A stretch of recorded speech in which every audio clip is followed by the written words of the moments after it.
अल्लाहु अल्लाहु अल्लाहु नहमदुहु व नुसल्ली अला रसूलिहिल करीम। अम्मा बाद, क़ाल अल्लाहु तबारक व तआला फ़ी किताबिहिल मजीद वल फ़ुरक़ानिल हमीद। फ़अऊज़ु बिल्लाहि मिनश शैतानिर रजीम। बिस्मिल्लाहिर रहमानिर रहीम। लक़द मन्नल्लाहु अलल मुमिनीन इज़ बअस फ़ीहिम रसूलन मिन अनफ़ुसिहिम यतलू अलैहिम आयातिही व युज़क्कीहिम व युअल्लिमुहुमुल किताब वल हिकमह व इन कानू मिन क़ब्लु लफ़ी ज़लालिम मुबीन। सदक़ल्लाहुल अज़ीम। तर्जुमा ये है कि बेशक अल्लाह तबारक व तआला का ईमान वालों पर बहुत बड़ा एहसान है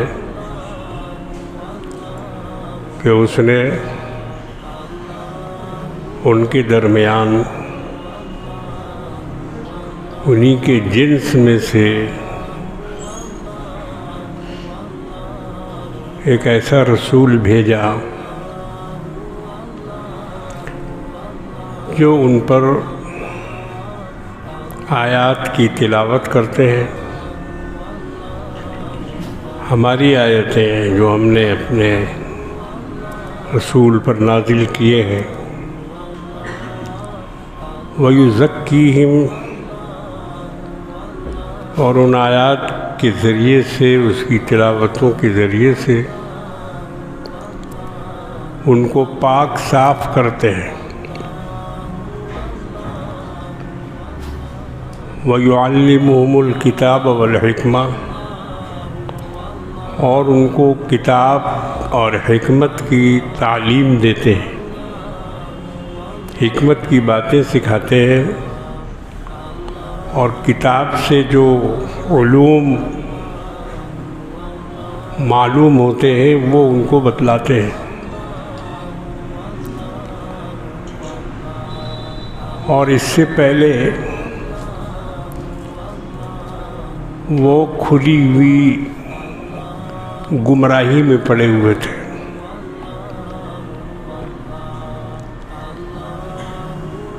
इस आयत मुबारका पर कई हफ्ते से बात हो रही है। इसमें सीरत मुबारक भी है जनाब मोहम्मद रसूलुल्लाह सल्लल्लाहु तआला अलैहि वसल्लम की, कि इसमें आपकी पैदाइश का बयान किया गया है। इज़ बअसा, अल्लाह ने पैदा किया एक रसूल को। तो उसी मुनासिबत से कई हफ्ते से ये मज़मून चल रहा है। नबी करीम सल्लल्लाहु अलैहि वसल्लम का बचपन, आपकी पैदाइश से लेकर अभी तक हम नौजवानी की मंजिल तक पहुँचे हैं। आज जो ज़िक्र होगा वो नौजवान मोहम्मद रसूलुल्लाह सल्लल्लाहु अलैहि वसल्लम का होगा, जो अपनी जवानी की मंजिलों को मुकम्मल कर रहे थे। इस दरमियान में कुछ बातें थी जो मैं गुज़िश्ता जुमा को अर्ज़ कर चुका हूँ कि मशग़ला क्या था आपका। कुरान तो था नहीं, इस्लाम तो आया नहीं था, अल्लाह के अहकामात तो नाज़िल हुए नहीं थे, इबादत का कोई तरीक़ा मुक़र्रर नहीं था। तो ये सारी चीज़ें ऐसी थीं जो नबी करीम सल्लल्लाहु अलैहि वसल्लम को परेशान करने वाली थी। सूरह वद्दुहा में जो गारे हिरा के इकरा वाली आयत के कुछ दिनों के बाद नाजिल हुई, उसमें अल्लाह ने उसकी वजाहत की और अल्लाह ने फरमाया कि हमने मा वद्दअका रब्बुका वमा क़ला, ऐ मेरे महबूब, आपके परवरदिगार ने आपको छोड़ा नहीं था और ना आपको भटकने के लिए रख दिया था, ऐसा नहीं है। क्योंकि इक़रा की आयत नाजिल होने के 6 महीने तक कोई वही नाजिल नहीं हुई, न वो फरिश्ता दिखाई दिया, न कुरान नाजिल हुआ और कुछ भी नहीं, बिल्कुल खामोशी। इसको फतरत का ज़माना कहते हैं। ये ज़माना नबूवत के बाद फतरत का कहलाता है। इस फतरत के ज़माने में नबी करीम सल्लल्लाहु अलैहि वसल्लम बहुत परेशान थे। कुछ पता नहीं चल रहा था क्या करना है, कौन सी जिम्मेदारी दी जाएगी, मेरी ड्यूटी क्या होगी, मुझे करना क्या पड़ेगा, ये सब कुछ मालूम नहीं था। लिहाजा आप उसकी तलाश में सरगर्दा रहते थे, तलाश करते थे कि वो कहाँ मिलेगा, वो फरिश्ता कहाँ गया जो आया था गारे हिरा में और जिसने सीने से दबाया था और जिसने कुछ आयत पढ़ाई थी और जिसने नमाज का तरीक़ा बताया था और वज़ू करना सिखाया था, तो वो फरिश्ता कहाँ है? तो अल्लाह ने कुछ दिनों के बाद, अब उसमें मुख्तलिफ ज़माना लोगों ने लिखा है, बाद रिवायतों में कि 3 साल तक वही नाजिल नहीं हुई, 3 साल। और नबी करीम सल्लल्लाहु अलैहि वसल्लम उसी में बेकरार और बेचैन रहे और कभी कभी आपके दिल में ये ख्याल आता था कि क्या मेरे रब ने मुझको छोड़ दिया। अंधेरों में, गुमराहियों में भटकने के लिए। तो अल्लाह ने उसका तज़किरा भी कुरान में किया सूरह में, ववजदक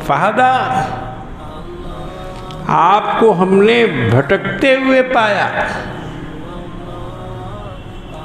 कुरान पढ़ो तब समझ में आएगा खुदा कौन है, रसूल कौन है, खुदा का दर्जा क्या है, रसूल का दर्जा क्या है। सब डंडी को मिला के एक साथ फेंट फाट कर देते हो। फेंट फाट करने वाले ज़रा इन आयात पे गौर करें, कौन कह रहा है? अल्लाह रब्बुल आलमीन वो फरमा रहा है। किसको? अपने महबूब पैगंबर जनाब मोहम्मद रसूलुल्लाह सल्लल्लाहु अलैहि वसल्लम को। अल्लाह फरमाते हैं मा वद्दअका रब्बुका वमा क़ला, ऐ मेरे महबूब, आपके रब ने आपको छोड़ा नहीं है और ना आपको यूं ही भटकने दिया।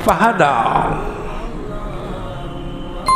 क्या उसने आपको हक की तलाश में सरगर्दा नहीं देखा?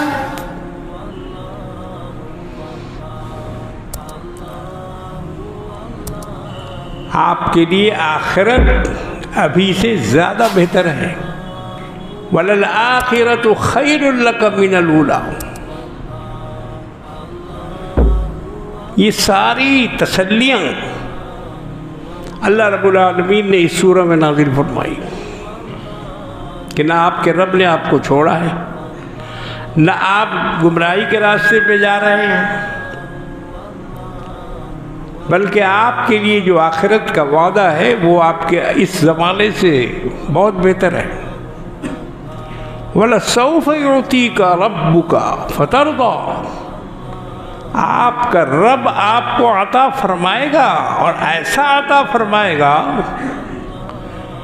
इतनी अता होगी आप पर कि आप राजी हो जाएंगे। फतरदा, खुश हो जाएंगे आप।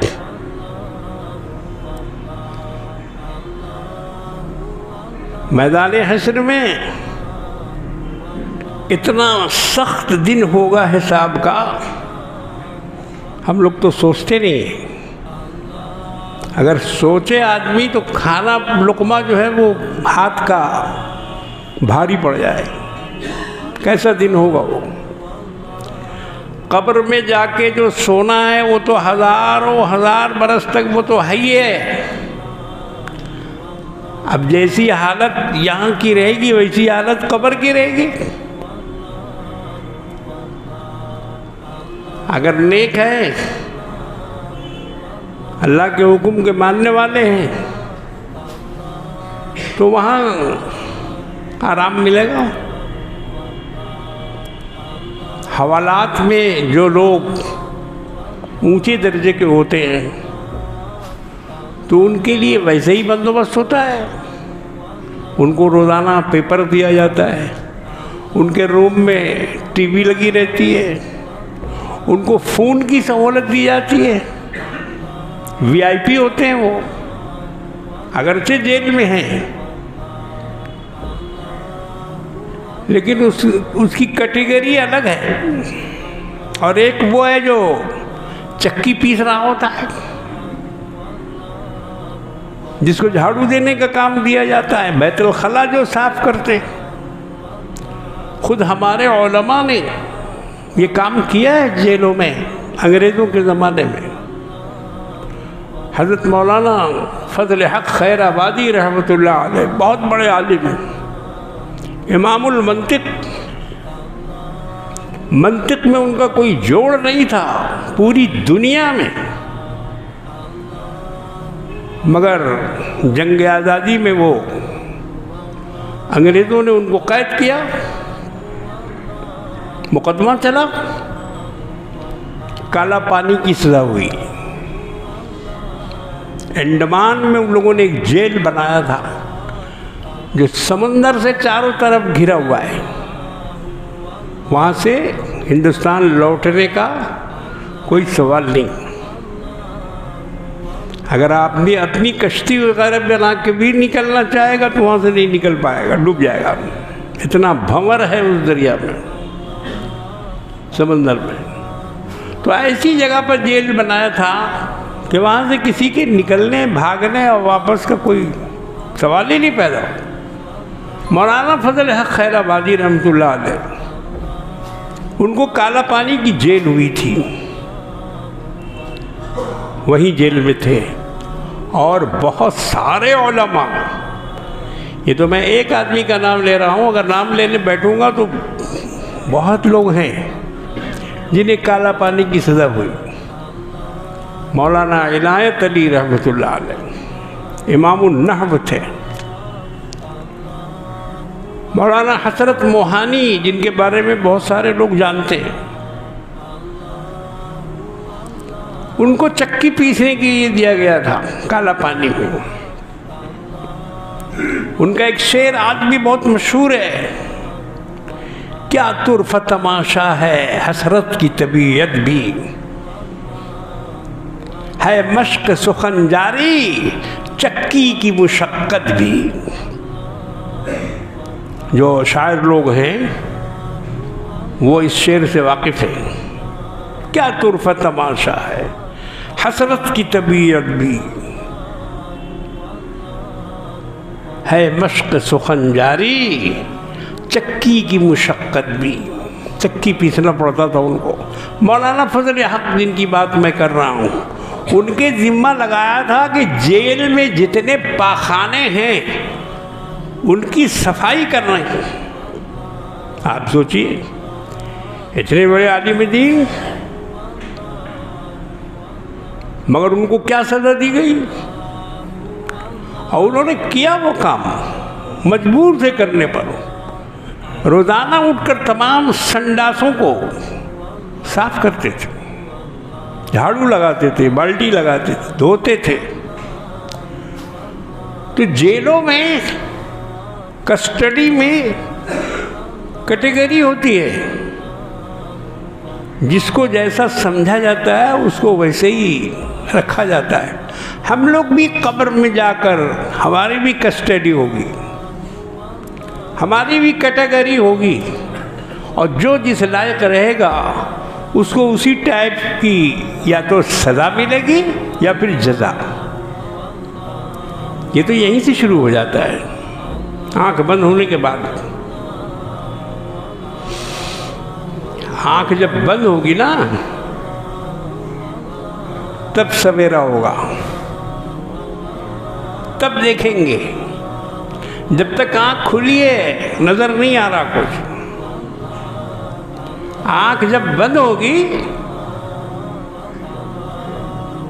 तो देखेंगे फरिश्ता, देखेंगे कब्र, देखेंगे अज़ाब, देखेंगे आखिरत, और वहाँ के मनाजिर दिखाई देंगे।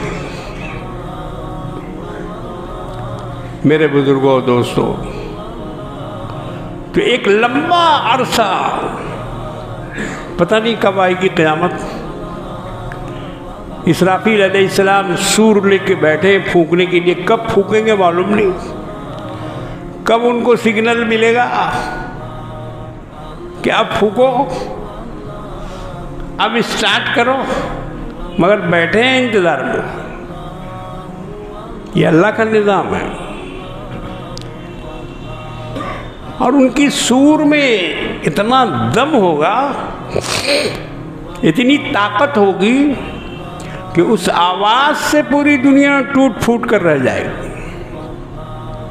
कानों के पर्दे फट जाएंगे, इंसान का दिमाग भेजा उड़ जाएगा, जानवरों के टुकड़े हो जाएंगे, मकानात, बिल्डिंग, कोई चीज़ बचेगी नहीं, सब फना के घाट उतर जाएंगे। ये है नफ़ख़ सूर, जिसका जिक्र कुरान में है। फ़इज़ा नुफ़िख़ फ़िस्सूर फ़सअक़ मन फ़िस्समावाति व मन फ़िल अर्ज़। जब सूर फूका जाएगा तो ये जितने ज़मीन और आसमान और जो कुछ भी इसमें है, ये सब टूट फूट के बराबर हो जाएंगे। और उसके बाद दोबारा सूर फूका जाएगा। सुम्मा नुफ़िख़ फ़ीहि उख़रा फ़इज़ा हुम क़ियामुन यंज़ुरून। जब दूसरी बार फूका जाएगा, सुम्मा नुफ़िख़ फ़ीहि उख़रा, जब उनको आर्डर होगा कि अब दोबारा फूको, तो जो भी गिरे पड़े थे, जो भी मर गए थे, जो भी टूट फूट गए थे, जो भी फना के घाट उतर गए थे, फ़इज़ा हुम क़ियामुन यंज़ुरून, सब के सब खड़े हो जाएंगे देखते हुए, सब जिंदा और सलामत हो जाएंगे। तो वो दिन इतना सख्त होगा हशर का, पता नहीं कितना लंबा दिन होगा वो, और अल्लाह हिसाब नहीं ले रहा होगा, अल्लाह ज़मीन पर नहीं आ रहा होगा, और लोग हैरान और परेशान होंगे। सवा निज़ा सूरज की मिसाल दी गई है, मगर वो क्या है सवा निज़ा हम नहीं जानते, हम नहीं समझ सकते। ये उसकी नज़दीकी और उसकी गर्मी को बताने के लिए कहा गया है। मतलब ये है कि सूरज ज़मीन से बहुत ही करीब आ जाएगा, और लोगों के दिमाग खौलते होंगे उसकी गर्मी से। प्यास की शिद्दत, तड़प, पानी का एहसास, ये सब कुछ मैदाने हश्र में होगा। इसलिए जब दुआ किया करो तो अल्लाह से मांगो कि अल्लाह अज़ाब कब्र से और अज़ाब हश्र से। दोनों जगह कोई अज़ाब से अल्लाह हिफाजत फरमा। वहाँ साया नहीं होगा, सूरज नज़दीक कर दिया जाएगा, पानी नहीं होगा, मगर कुछ लोगों को पानी पिलाने का इंतज़ाम होगा। कहाँ? हौज़ कौसर पर जनाब मोहम्मद रसूलुल्लाह सल्लल्लाहु ताला अलैहि वसल्लम अपनी उम्मत को, लोगों को पिलाएंगे पानी, वहाँ पानी मिलेगा। इसलिए रसूल की बात मानो, रसूल के नक्श कदम पर चलो, रसूल की इज्जत करो, रसूल का एहतराम करो, उनकी शरीयत, उनके अहकामात, उनसे मोहब्बत रखो। ये सब तुम्हारे लिए है। अगर ये करोगे तो रसूल भी वो तुम्हारे काम आएंगे, उस वक्त काम आएंगे। और अगर अभी से खुदा न खास्ता बेताल्लुकी रखेंगे, उनके अहकाम पे अमल नहीं करेंगे, उनकी मोहब्बत दिल में नहीं रखेंगे, दुनियादारी में रात दिन हर वक्त लगे रहेंगे, उन पर दुरूद और सलाम नहीं भेजेंगे। आज जुमा का दिन है ना, कसरत से दुरूद और सलाम पढ़ो अपने आका मौला पर, कसरत से, उठते बैठते चलते फिरते, दुकान में मकान में जहाँ भी मौका मिले दुरूद शरीफ की कसरत करो जुमरात को, शब से और जुमा के दिन तक। इससे क्या होगा? इससे ताल्लुक़ पैदा होगा जनाब मोहम्मद रसूलुल्लाह सल्लल्लाहु ताला अलैहि वसल्लम से। और उस दिन तुम हौज़ कौसर पर पानी पीने के हकदार बनो। तुमको बुलाया जाएगा पानी के लिए, आओ इधर आओ, पियो पानी। और वो पानी ऐसा होगा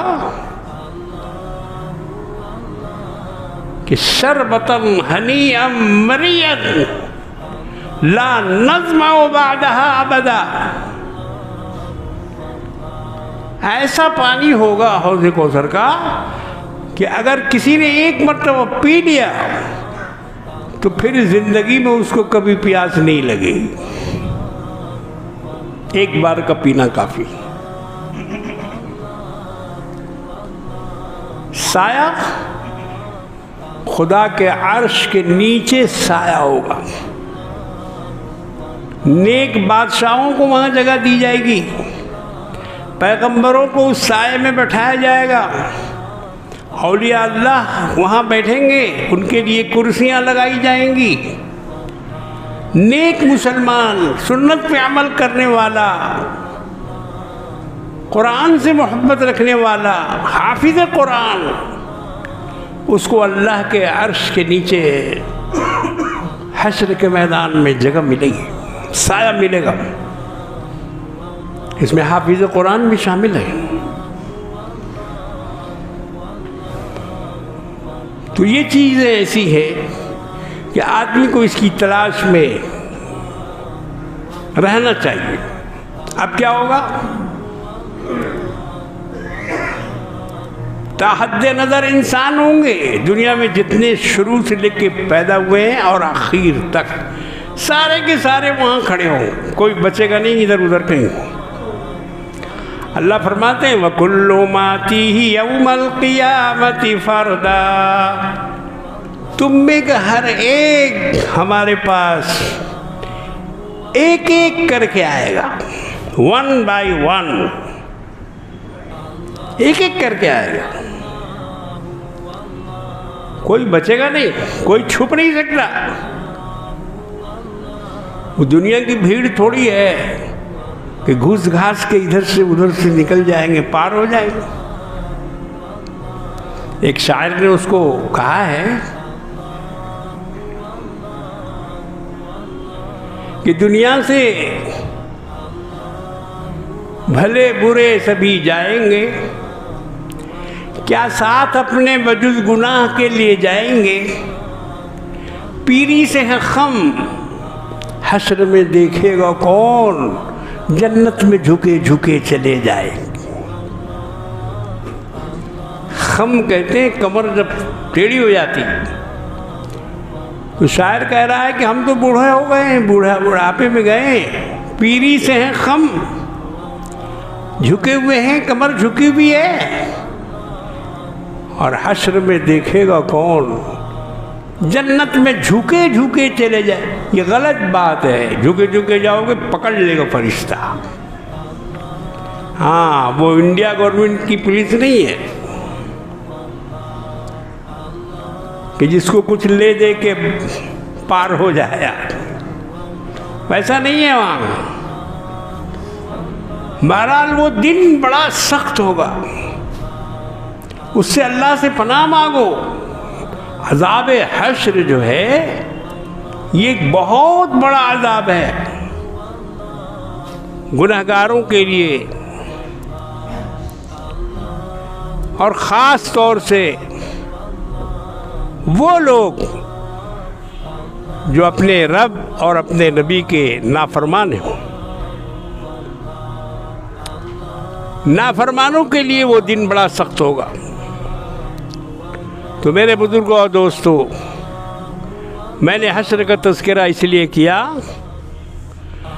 ताकि आपकी समझ में बात आए कि मुहम्मदुर रसूलुल्लाह सल्लल्लाहु अलैहि वसल्लम की हैसियत क्या है और आपकी अज़मत क्या है, आपकी शान क्या है, आपकी बुलंदी क्या है। अल्लाह रब्बुल आलमीन ने आपके बारे में जो कुछ फरमाया है उसकी क्या ज़रूरत थी। याद रखो, मैदान हश्र के इस अज़ाब के मौके से मैंने थोड़ा सा मंजर कशी की है वहाँ की आखिरत की। हश्र के मैदान की थोड़ी सी मंजर कशी की है, मगर वो मंजर ऐसा है जो ज़ुबान से अदा नहीं किया जा सकता। परेशान होगी पूरी दुनिया और हिसाब नहीं होगा उस वक्त तक। अल्लाह ताला ज़मीन पर नाजिल नहीं होंगे और लोग इसी तरह से तड़प रहे होंगे, इधर उधर घूम रहे होंगे, पैगंबरों के पास जा रहे होंगे। आपने सुना है ना, सबसे पहले लोग पहुंचेंगे हज़रत आदम अलैहिस्सलाम के पास। आपको अल्लाह ने अपने दस्ते कुदरत से बनाया, आप में अल्लाह ने रूह फूकी, आप अल्लाह के सबसे पहले नबी हैं। और लोग उनके फ़ज़ाइल बयान करके उनसे ये कहेंगे कि आए अब्बा, हम लोग जितने हैं सब आपकी औलाद हैं। आज का दिन बड़ा सख्त है, अल्लाह बहुत गुस्से में है, तो चलिए हम लोगों के लिए, बेटों के लिए अपने रब से सिफारिश कर दीजिए, सिफारिश कर दीजिए और दुआ कर दीजिए कि वो हम लोगों का हिसाब जल्द अज जल्द ले ले। आदम अलैहिस्सलाम इनकार कर देंगे कि भाई आज मेरा काम नहीं है, हम ये नहीं कर सकते, हमसे तो खुद गलती हुई है, हमसे मना किया गया था दरख्त को छूने के लिए और उसको खाने से मना किया, मगर हमने भी खाया, बीवी को भी खिलाया, तो हम तो ये काम कर बैठे हैं, इसलिए हम सिफारिश नहीं करेंगे, सिफारिश के लायक हम नहीं हैं। अब वो जमात, इंसानों की भीड़ मुख्तलिफ पैगंबरों के पास जाएगी। नूह अलैहिस्सलाम, ईसा अलैहिस्सलाम, मूसा अलैहिस्सलाम, और हर कोई अपना अपना बताएगा कि भाई हमसे ये गलती हुई है। मूसा अलैहिस्सलाम के पास जाएंगे कि आपको अल्लाह ने तौरात दी, और आपके लिए अल्लाह ने समुंदर में रास्ता बना दिया, आपको अपनी उम्मत के साथ समंदर से पार करा दिया। कोहे तूर पर अल्लाह ने अपनी तजल्ली नाजिल फरमाई। आप कलीमुल्लाह हैं, अल्लाह से बातें करते हैं। लिहाजा ऐ मूसा, आज का दिन हम बहुत सख्त मुसीबत में हैं, अल्लाह से सिफारिश कर दीजिए कि अल्लाह तबारक व तआला हमसे जल्द अज जल्द हिसाब किताब ले ले और हश्र के इस अज़ाब से हमें नजात दे दे। मूसा अलैहिस्सलाम जवाब देंगे कि भाई ये गलती मुझसे भी हुई है। वो क्या? किब्ती और इसराइली दोनों लड़ रहे थे एक जगह, और मैं वहाँ गया तो देखा कि किब्ती की शरारत है और वो लड़ रहा है इसराइली से। तो मैंने किब्ती को एक घूंसा मारा, किब्ती को एक घूंसा मारा। कुरान में इसका जिक्र है, हादा मिन अदुव्विही व हादा मिन शियाती। एक उनकी जमात का था और एक उनके गिरोह के खिलाफ था। फवकज़हू मूसा फ़क़ज़ा अलैहि, मूसा ने उसे एक घूंसा दिया, बस उसी जगह गिर के मर गया। पैगंबर का घूंसा था, मालूम है? पैगंबर का घूंसा था वो। पैगंबरों के यहाँ अल्लाह तबारक व तआला ने एक एक पैगंबरों को 1000 आदमी की ताकत अता फरमाई। वक्त कम है, मैं उसकी मिसाल नहीं दे सकता, मगर नबी करीम सल्लल्लाहु अलैहि वसल्लम के मक्के का एक दोस्त था, नौजवान मक्के का दोस्त था, पहलवान था, वो कुश्ती लड़ता था और चैंपियन था अरब का, और नबी करीम सल्लल्लाहु अलैहि वसल्लम से उसकी दोस्ती थी। तो रुकाना उसका नाम था। रुकाना ने एक दिन नबी करीम सल्लल्लाहु अलैहि वसल्लम से कहा कि तुम बहुत तबलीग करते हो इस्लाम की, तो हमसे शर्त लगाओगे? हमसे आओ कुश्ती लड़ो, अगर तुमने हमको पछाड़ दिया तो मैं तुम्हारा दीन कबूल कर लूँगा। हज़रत सल्लल्लाहु अलैहि वसल्लम ने फरमाया कि ये बात, कुश्ती लड़ेंगे और तुमको हराना होगा? ठीक है, हम लड़ेंगे कुश्ती। वो इतना ताकतवर पहलवान था कि गाय के चमड़े पर खड़ा हो जाता था और लोग उसको खींच के चारों तरफ से गिराना चाहते थे, चमड़ा टुकड़ा टुकड़ा हो जाता था, मगर वो गिरता नहीं था, गिरता नहीं था वो। तो हुजूर नबी करीम सल्लल्लाहु अलैहि वसल्लम ने एक जगह मुकर्रर की, चलो वहाँ चलो, हम तुमसे कुश्ती लड़ेंगे।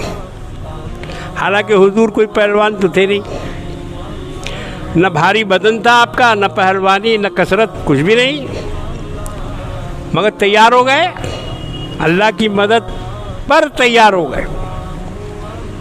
पैगंबरों को अल्लाह रब्बुल आलमीन पर जितना भरोसा है या होता है, इतना किसी दूसरे को नहीं होता। कहा कि ठीक है, हम तुमसे कुश्ती लड़ने के लिए तैयार हैं। रुकाना ने एक जगह मुकर्रर की और नबी करीम सल्लल्लाहु अलैहि वसल्लम से उसने कुश्ती लड़ी। हुजूर भी तैयार हो गए और उसके बाद 2-4 हाथ घुमाने के बाद हुजूर ने उसको पटक दिया, पटक दिया। और रुकाना बिल्कुल बच्चों की तरह से गिर गया, मुकाबला नहीं कर सका जनाब मोहम्मद रसूलुल्लाह सल्लल्लाहु अलैहि वसल्लम। ये मौजज़ा था, प्यारे रसूल का ये मौजज़ा था कि आपने उस नामी ग्रामी चैंपियन को शिकस्त दे दी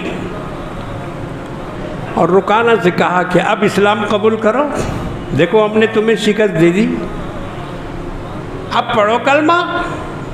चुनांचे उसने पढ़ा अशहदु अल्ला इलाहा इल्लल्लाह, मुसलमान हो गए।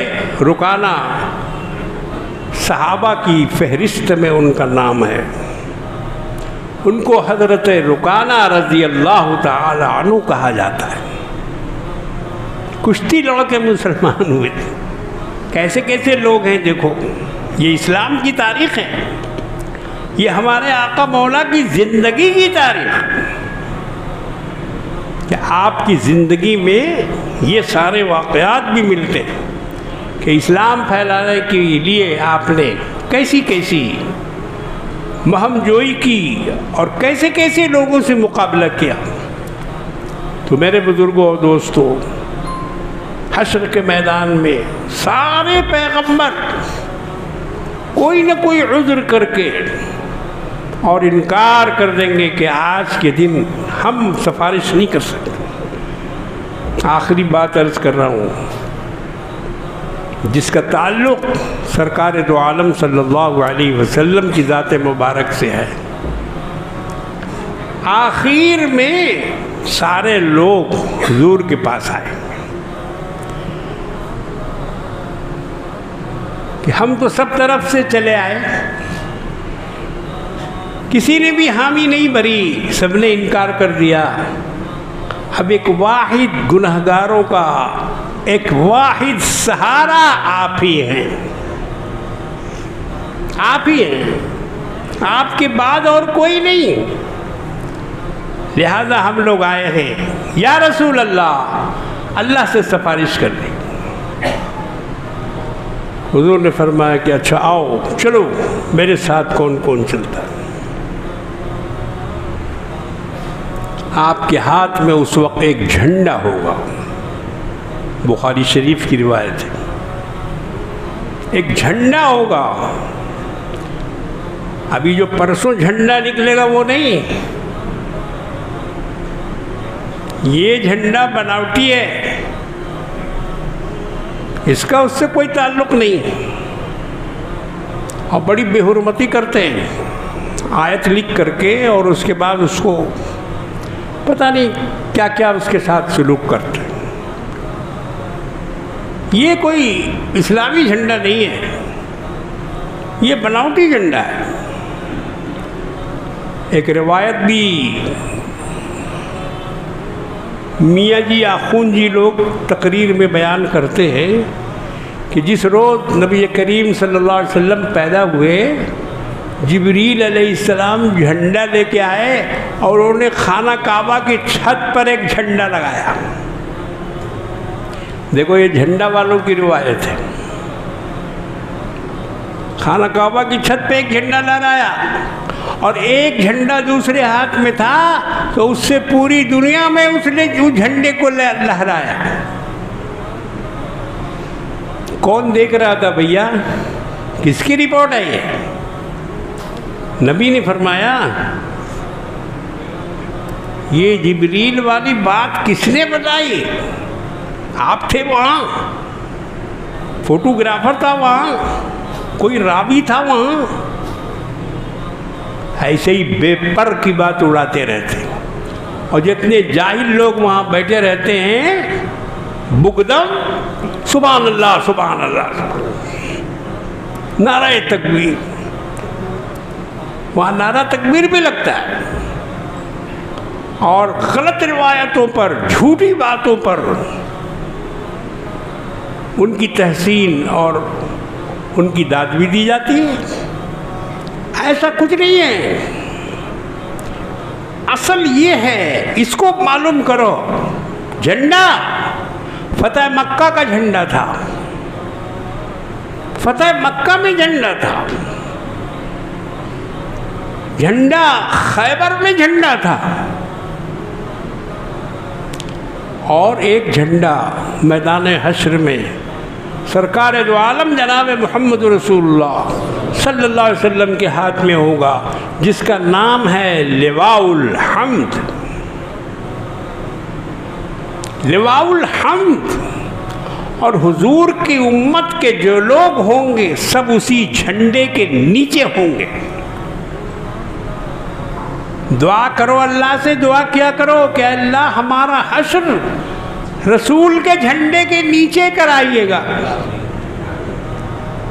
मक्के में जो पहले तवाफ़ कराते थे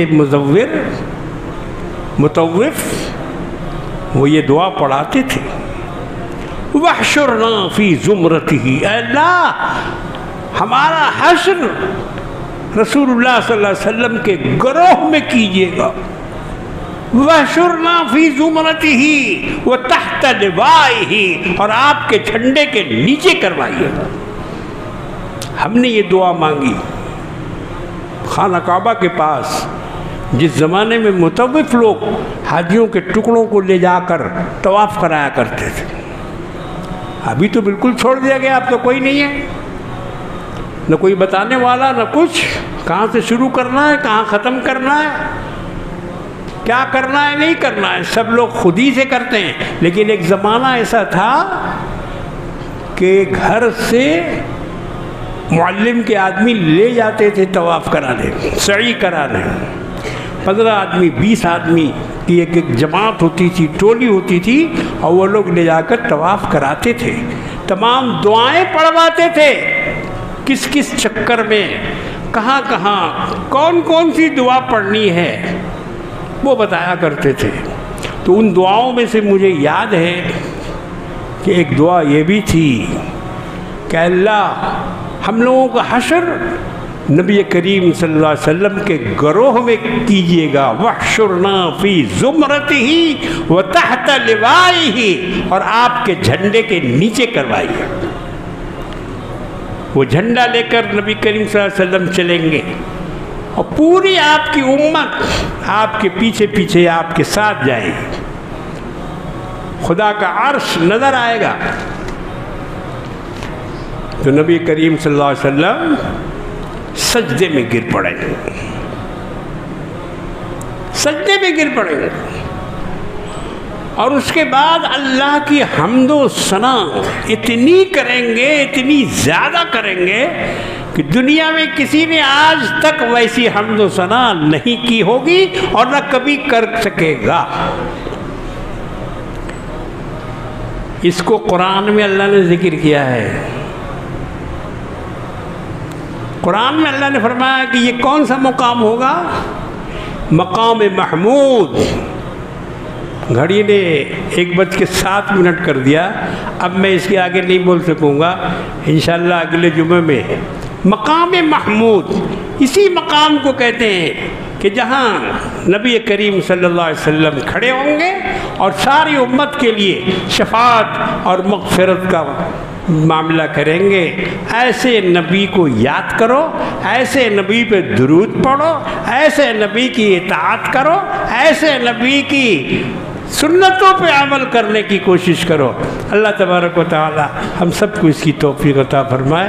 व आखिरु दावाना अनिल हम्द।